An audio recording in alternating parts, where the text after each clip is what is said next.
Marcus and I founded our digital asset management firm 8 years ago, building it into a highly profitable enterprise that managed over $40 million in decentralized computing and blockchain scaling infrastructure.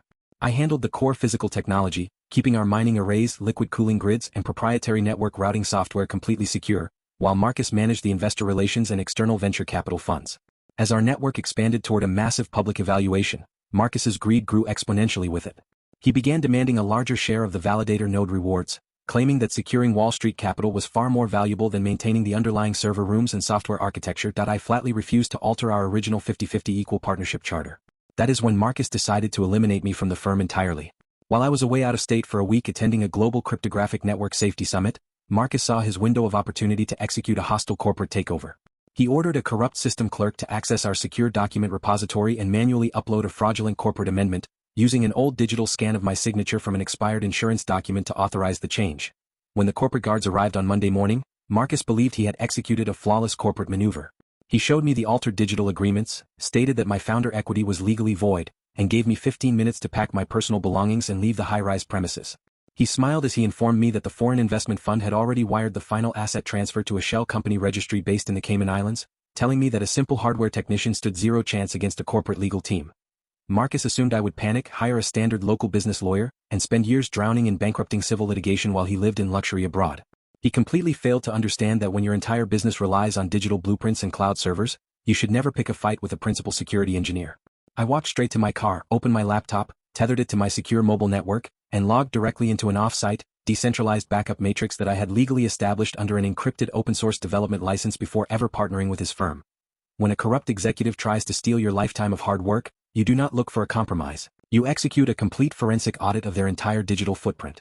I initiated a deep dive comparison between the corporate amendments Marcus used to terminate my contract and the hidden, unalterable server event database logs. Because our firm's internal network automatically timestamps and records the unique hardware MAC address of any terminal making a data entry, the truth was instantly visible. The fraudulent partnership amendment had never been signed using my physical security key or my verified digital certificate.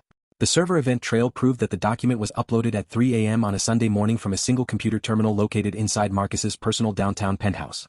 He had directly forged the digital signatures and manually overwritten our original equal equity operational records. But my forensic analysis uncovered an even more devastating corporate crime. While tracking Marcus's user profile history across the international network feeds, I discovered a hidden database protocol he had established to copy and export sensitive, federally restricted financial transaction logs. For 3 straight years, Marcus had been inflating the automated hardware production costs, routing the excess millions into a shell company registry based in Switzerland, while hiding the transactions from federal regulators. I compiled the unassailable network event logs, the matching penthouse IP address tracking records, the forged signature metadata, and the complete international money laundering ledger into an ironclad corporate compliance dossier. I bypassed local authorities completely and delivered this data packet directly to the Securities and Exchange Commission Fraud Task Force, the Financial Crimes Enforcement Network, and the Criminal Investigation Department of the Department of Justice.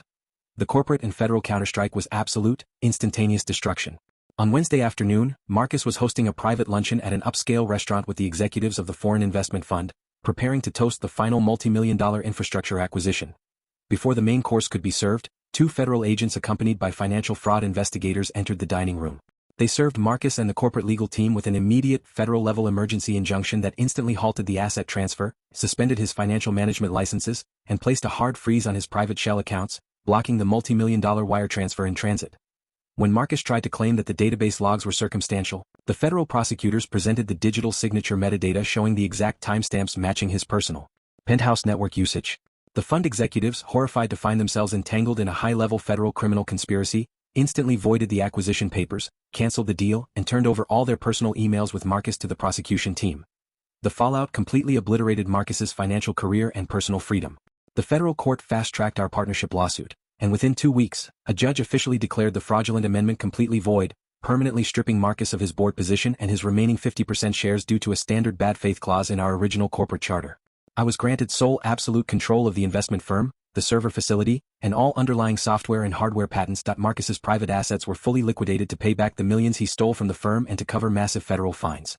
He is currently serving a significant federal sentence for wire fraud, identity theft, and corporate embezzlement under international trade restriction violations.